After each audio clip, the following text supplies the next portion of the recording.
We just had NFL Week 17. I already talked about the Bengals beating Kansas City. I talked about Tampa against the Jets, the Antonio Brown saga. But there are still 8 more things I find noteworthy from NFL Week 17. The noteworthy 8. Number 1 is this. The 49ers beat the Houston Texans 23-7 on Sunday. And I walked away from this game feeling hopeful. Hopeful for the 49ers and also hopeful for Houston. I walked away going like, man, Houston didn't win the game, but I feel good about them, and I feel good about the 49ers. And the 49ers rookie quarterback Trey Lance played very well. I just was like, wow. I was going into the game. To be clear, my expectation was that Davis Mills, the Texans rookie quarterback, would outshine Trey Lance, and everybody was going to have a massive overreaction and come down really hard on Trey Lance. That is not what happened. Trey Lance looked good. He extended plays. He made some good throws. He looked immensely talented. He's got a massive arm that, man, I'm telling you what, I really buy into the future of Trey Lance with Kyle Shanahan. I'm like, oh, this is going to be, when he has time to develop, and he is getting time right now because he's still growing. But, man, Trey Lance is getting better, and the dude is so talented. He's gotten some time. I think he needs a little bit more time, but the future is bright. And the 49ers are 9-7. It's been got a little floaty in front of me. It's been a solid year. But if Trey Lance keeps getting better, they're going to be scary. And you had rookie 6th-round pick Elijah Mitchell in this game against Houston, had 21 carries for 119 yards.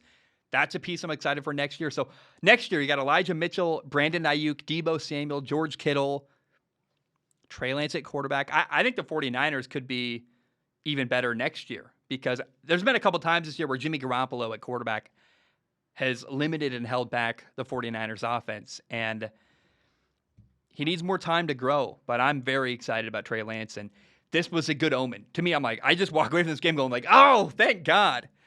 Trey Lance not only, I think, has a bright future. I felt that way going in, but I was afraid the fan base was going to give up on him if he had a bad game, and he had a good game. And I hope everyone else agrees with me and is excited about the potential of Trey Lance in San Francisco because Josh Allen had a rough rookie year too. Like, these guys who are really talented but not quite polished, you just got to take a step back, relax, let it work out because look at Josh Allen now compared to year one. Like, he's a way better quarterback, and you get a really talented quarterback who's hungry and working hard, some good coaching, which he has in San Francisco, sky's the limit. And Trey Lance can do stuff that Jimmy Garoppolo simply is not capable of. And it's going to already look like it's already looking like it's paying off, and I'm excited about that. Then you got Houston, by the way. Houston is 4-12. And normally you don't feel encouraged after a 4-12 season. But I legit thought that Houston was going to only win one game this year. I thought they were going to be the worst team by far in the NFL. They've not been. And to me, that's an accomplishment. And I like their rookie quarterback, Davis Mills. I like their head coach, David Culley. I was not interested in David Culley. Davis Mills was a 3rd-round pick. Houston exceeded all of my expectations this year. And Davis Mills is their franchise quarterback. You're going to trade Deshaun Watson away, hopefully get a bunch of high-level draft picks for him, and build around your young quarterback, Davis Mills. To me, actually, the future is bright in Houston, and you got kind of a diamond in the rough in David Culley, head coach. He was an unknown guy who got an opportunity. He's done a very good job with that head coaching position, and you got a 3rd-round franchise quarterback in Davis Mills, and you're going to trade away Deshaun, get a bunch of picks. Like, I am very excited about the Houston Texans moving forward, and the future is bright for the 49ers and for the Houston Texans. Now, noteworthy number 2, the Titans beat Miami 34-3. Tennessee is now 11-5. They are now the number 1 seed in the AFC. Good for them. That's awesome. Deontay Foreman, their running back, had 26 carries for 132 yards and a touchdown. Ryan Tannehill, Tennessee's quarterback, playing against his former team, Miami, he was 13 for 18. Not a massive amount of throwing, but he had 120 yards, 2 touchdowns, was very efficient, played a clean, good game. And so on Tennessee's side, it's all good. They're the number 1 seed. Remember when Derrick Henry got hurt and everyone bailed on them? And I was like, look, it's not looking good. But I remember I was very careful to say when Derrick Henry got hurt, let's not count them out yet. Everyone rushed to write off Tennessee. I did not. And that really's paid off for me. And I'm glad because I think Tennessee clearly, with the number 1 seed, is a good football team. And their year didn't end the minute Derrick Henry got hurt. Now, here's the main story from this game.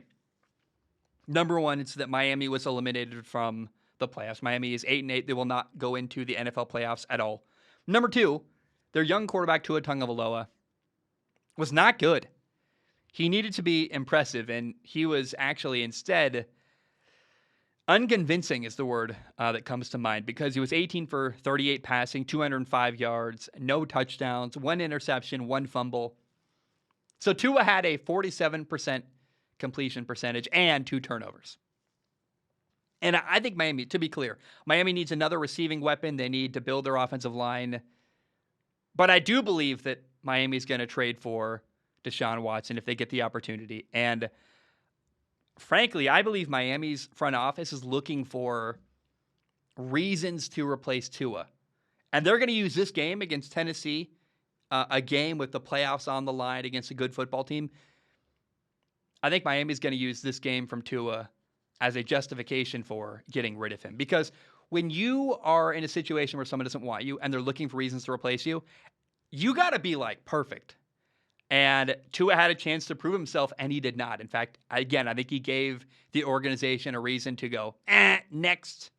Now, personally, I would love to see Tua in New Orleans with the Saints. It's a perfect fit. They get a cheap quarterback in New Orleans. He's got a similar skill set to Drew Brees. Drew Brees and Sean Payton worked together for years in New Orleans, and Sean Payton is a coach who literally helped save Drew Brees' career after the team that drafted him did not want him. Does that sound familiar? That sounds like Tua. Also, weird, like just coincidental connection is that Drew Brees chose New Orleans over Miami. So maybe another guy, is better off in New Orleans instead of Miami. Maybe that could be Tua. I don't know.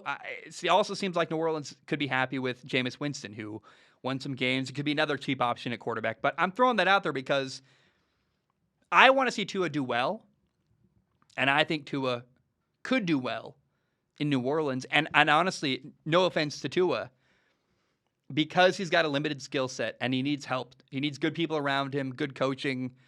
He's not a guy like Justin Herbert who can run around and make people miss. And he's not, he needs to have good people around him. He needs help.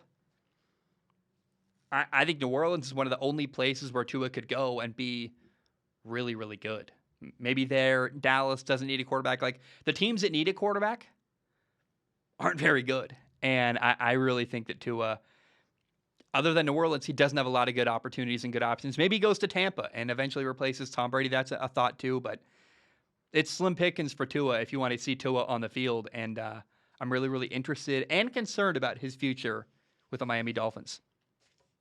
Okay, number 3, Arizona beat Dallas 25-22. Honestly, I was not that impressed with either team. Arizona won. Both Arizona and Dallas were sloppy. It was an ugly game, ton of penalties. Arizona made critical mistakes in key moments. Dallas never led the game, not even once the entire game. I mean, Dak Prescott had a chance. They were down 22-14 with 10 minutes left, and he fumbled in the fourth quarter. Neither Dallas or Arizona looked like a team that's capable of winning a Super Bowl. It looked like two teams that are kind of lucky to have really good records that, are really not all that detail-oriented. And by the way, Dallas, it's kind of crazy. Dallas has not beat a good team like all year. They beat 2 of them. Dallas beat the Chargers and the Patriots. And literally that's it. Here are the rest of the Cowboys' wins this year. Other than LA, the Chargers, and the Patriots. They beat the Eagles. Hey, the Eagles are a playoff team. That's good for them. But then they beat the Panthers, the Giants twice, Minnesota, Atlanta, New Orleans, Washington twice. They've got 9 wins against basically bad football teams and the Eagles, whatever they are. They're like a playoff team, but they're not a Super Bowl contender. And I totally I'm going to go out on a limb here and say I'm pretty confident Cowboys fans would even agree. It's not that impressive of a resume. And at this point, I think Dallas is they made the playoffs, good for them, but they're going to probably go one and done, lose in the wild card round, and year over, a short exit, because I just don't trust Dak Prescott. I don't really trust anybody on that football team. And like Trevon Diggs, their best corner. Ooh, he gives up massive plays. You know how many times he got beat by AJ Green on Sunday? So I think there's a lot of fool's gold going on in Dallas. By the way, Arizona ran a fake punt pass where I want to give a shout out to Jonathan Ward for Arizona. He made this crazy catch. It actually got called for pass interference, but declined because he actually caught the ball. He caught the ball David Tyree style on the back of a defender. And I would say that Jonathan Ward arguably had the catch of the year in the NFL. But here's my complaint. And I try not to complain about Joe Buck because Joe Buck, it's a hard job to broadcast live on national TV. I get it. But the broadcaster on Sunday for the Cowboys-Cardinals game, Joe Buck, really did not make that moment, that insane catch, maybe catch of the year, he did not make that into an exciting moment at all. In fact, he didn't seem to care. And, like, for example, Gus Johnson would have really been like, wow, look at that catch. That's amazing. Like, he would have hyped up that moment, which I think it was deserving of some hype. That was like a really crazy, cool play, a great catch. And Joe Buck, maybe he's more of a baseball guy. Like, does he just not love football very much? I don't know. But it was a weird moment where Joe Buck was very deadpan, very flat, and maybe he just didn't realize he got caught it. I don't know. But that was a moment I thought deserved a lot of hype, and we didn't get it. And that was very bizarre. Also, it's noteworthy, the Cowboys receiver Michael Gallup, he tore his ACL. He caught a touchdown pass and simultaneously tore his ACL. He's out for the year. That's a big loss for the Cowboys. Number 4, the Rams beat the Ravens 20-19. And this was an ugly win for LA. I told you, I'm not convinced by Arizona or Dallas. I'm not convinced by LA either. Matthew Stafford had back-to-back interceptions. Number 1 was a pick six. Number 2 was another, both of them were terrible decisions. And it was just not a very convincing win for LA. I do not trust Matthew Stafford at all in a key moment in a playoff game. And, Baltimore didn't have Lamar Jackson and almost beat LA, which, look, LA is not a terrible football team, but the season's basically over for the Ravens. And next week, the Rams have a big game against the 49ers where if the 49ers win, they're a playoff team. And if the Rams lose the game, then they're vulnerable to losing the NFC West division to Arizona. So LA, man, I thought had a bad showing on Sunday, and I'm out. I'm totally out because it's been weeks now, and the Rams keep giving me unconvincing win after unconvincing win. And sure, it's great they're winning, but they're struggling against bad football teams, and Matthew Stafford especially, man, it's just way too many boneheaded mistakes, and it's going to catch up to them in the playoffs, and they're playing really good. Like, they're not going to beat the Packers on the road. They're not going to beat Tampa. I'm sorry, but I'm not sold right now that the Rams can win a Super Bowl. Now, number 5, this will be short because it all ties together. The Chargers beat the Broncos 34-13, so they won. Really, the only noteworthy thing here is that Justin Herbert broke Phillip Rivers' franchise record for the most touchdown passes in a single year for the Chargers with 35 touchdown passes. So the Chargers won. And then number 6, the Raiders beat the Colts 23-20. So now you got 3 teams in the AFC that are all 9-7. The Raiders, the Colts, and LA. And there are only 2 spots in the playoffs. So the Chargers play the Raiders next week. Indy plays Jacksonville. So basically it's going to be Indy, and then whoever wins the Chargers-Raiders game on Sunday in the AFC playoffs. So that's a massive game next week between the Raiders and LA. By the way, I got to say, Derek Carr, the Raiders quarterback, is one of, if not the most underrated and underappreciated quarterback of my entire lifetime. The dude is so talented. And the Raiders have been kind of a mess his entire career. They've always been rebuilding. They've always had problems. And yet still, even despite the crazy year the Raiders have had this year, Derek Carr has his team in a position where they are a win away from making an appearance in the playoffs. And that, to me, is unbelievable. Derek Carr led the go-ahead touchdown drive in the fourth quarter. Then he led the game-winning field goal drive at the end of the fourth quarter. And guys, I am begging you, you got to give Derek Carr respect. I keep seeing people suggest that Derek Carr is going to get traded this offseason. What are you talking about? Who in the right mind is trading away Derek Carr? The disrespect level is unbelievable. And I just can't believe it at all. I'm very confused. Are they trading him to Seattle for Russell Wilson? Like, that's the only thing. Like, that would make sense because then both teams get a good quarterback and give a draft pick to Seattle. I mean, maybe that's what happens, but or maybe Seattle gives a draft pick for Derek Carr. No, the Raiders give up a draft pick to get Russell Wilson because Russell Wilson is a better quarterback than Derek Carr. But my goodness. Number 7, Philly beat Washington 22-6. The Eagles clinched a playoff spot, and I just want to say that's very cool. That's all I have to say is that it's cool. Philly made the playoffs. I love Nick Sirianni, the head coach in Philly. I love Jalen Hurts, their quarterback, and I was not a believer in Nick Sirianni at all going into the year, and the fact that he's proven me wrong, the fact that he's really hard to hate on. Like, he's very easy to root for, Nick Sirianni, and I love Jalen Hurts, so go Philly. Good for them. That's really cool to see. Finally, number 8, it's national TV, so I probably should talk about it.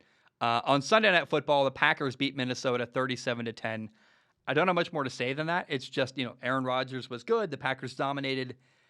And Vikings quarterback Kirk Cousins did not play. So Minnesota basically had no chance against Green Bay in the cold on Sunday Night Football.